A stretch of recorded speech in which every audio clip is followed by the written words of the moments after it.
Oi pessoal, hoje a gente vai falar sobre domínio de funções de duas variáveis. Então, por exemplo, como eu escrevo uma função de duas variáveis? Por exemplo, a função f de xy igual raiz quadrada de y menos x. Notem que essa função, a gente diz que o domínio dela é um subconjunto de R2 e a imagem dela é um subconjunto dos números reais. O que significa isso? Que diferente das funções de uma variável que a gente já calculou domínio, imagem e outras coisas mais, antes eu precisava só de um x para calcular a imagem da função. Nesse caso, eu preciso de um par ordenado, um x e um y, para poder calcular o valor y menos x e depois extrair a raiz quadrada, certo? Então, a pergunta quando eu pergunto qual é o domínio dessa função, na verdade a pergunta é quem são os pares x, y do plano dos quais eu posso fazer essa conta aqui, raiz quadrada de y menos x.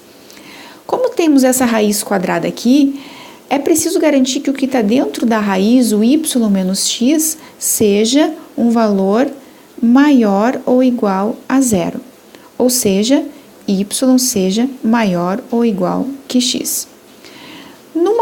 Num esboço, no plano, essa região significa, primeiro, os pontos x igual a y são os pontos que moram em cima da bissetriz do primeiro e terceiro quadrante y igual a x.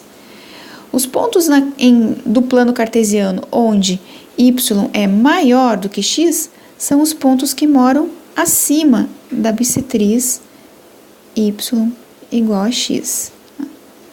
Então, algebricamente, eu escrevo o domínio dessa função é o conjunto dos pares x e y pertencentes ao R2, tais que y é maior ou igual que x.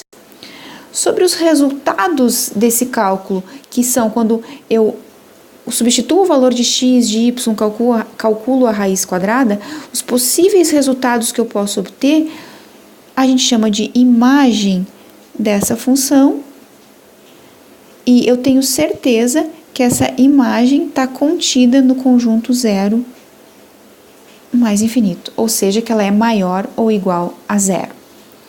Certo? Se eu aumentar um pouco mais o grau de dificuldade e perguntar agora sobre a função f de xy igual raiz quadrada de y menos x mais raiz quadrada de 1 menos y. Notem que agora aumentou essa parte aqui em relação à função anterior. Se a pergunta é qual é o domínio dessa função, para responder isso, além da condição que a gente já achou antes, eu preciso estudar uma segunda, que é essa, 1 menos y e raiz quadrada. A gente já sabe que precisa que y menos x seja maior ou igual que zero, ou seja, y maior ou igual que x. Essa segunda condição aqui me diz que eu preciso garantir, para poder extrair a raiz, que esse valor 1 menos y seja maior ou igual que zero, ou seja, 1 maior ou igual que y. Então, num desenho, no plano, aonde moram os pontos x e y que satisfazem essas duas condições ao mesmo tempo.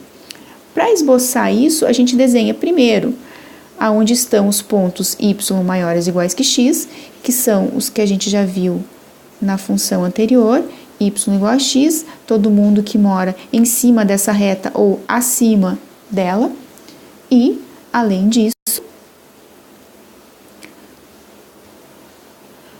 os pontos 1 maior ou igual que y, aonde estão? Primeiro, os pontos 1 igual a y, o conjunto de pontos que satisfaz essa condição, ele mora em cima da reta horizontal y igual a 1. Os pontos que cumprem a condição que y é estritamente menor do que 1, moram abaixo dessa reta. quero que as duas condições aconteçam ao mesmo tempo, os pontos que satisfazem as duas condições ao mesmo tempo moram nesta região do plano. Então, algebricamente, eu escrevo isso da seguinte forma: o domínio dessa função é o conjunto dos pares x, y do R2, tais que, primeiro, y é maior ou igual que x e, ao mesmo tempo, 1 maior ou igual que y. Sobre a imagem desse segundo exemplo, ainda próximo do que a gente viu no caso anterior, o que eu posso afirmar sobre ela é: eu sei, como eu acrescentei uma raiz quadrada de 1 menos y, que ela certamente está contida no conjunto 0 mais infinito, porque quando eu somar esses valores com esses, o resultado certamente é maior ou igual que 0.